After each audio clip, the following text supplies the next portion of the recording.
নমস্কার বন্ধুরা, মামুনি রান্নাঘরে সকলকে স্বাগত জানাই। আজকে বানাবো চিংড়ি মাছের ভাপা। প্রথমে আমি চিংড়ি মাছগুলোকে কেটে ধুয়ে পরিষ্কার করে নিয়েছি। একটা টিফিন বক্সের মধ্যে চিংড়ি মাছগুলো দিয়ে দিচ্ছি।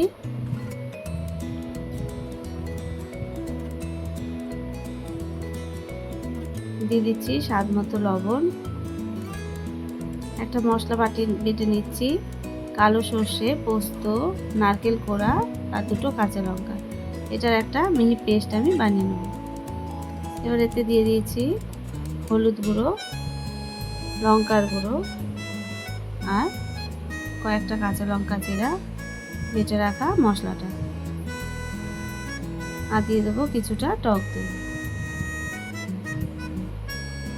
উপর থেকে কাঁচা সর্ষের তেল দিয়ে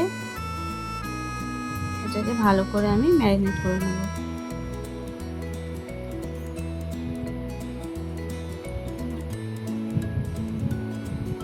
একটু মশলা ধোয়া জলের বাটি থেকে জলটা দিয়ে দিলাম। উপর থেকে আরেকটু সর্ষের তেল আমি দিয়ে দিচ্ছি। এবার এটা ঢাকা বন্ধ করে গ্যাসে আমি একটা প্রেসার কুকারে অল্প জল দিয়ে দিয়েছি। এবার টিফিন বক্সটাকে আমি ওর ভেতরে আস্তে করে বসিয়ে দিচ্ছি।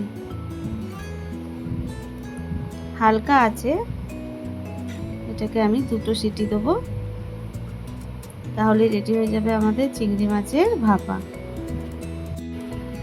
আপনারাও বাড়িতে এরকম করে বানাবেন বন্ধুরা। কেমন হয়েছে আমাকে কমেন্ট করে জানাবেন। প্রেসারটা একটু ঠান্ডা হয়ে গেলে টিফিন বক্সটা ঢাকাটা খুলে আস্তে করে আমি বের করে নিচ্ছি। দেখুন কত সুন্দর হয়েছে, খুবই টেস্টি একটা রেসিপি। আপনারাও বাড়িতে এরকম করে ট্রাই করুন বন্ধুরা, আর কেমন হয়েছে আমাকে জানান। ধন্যবাদ।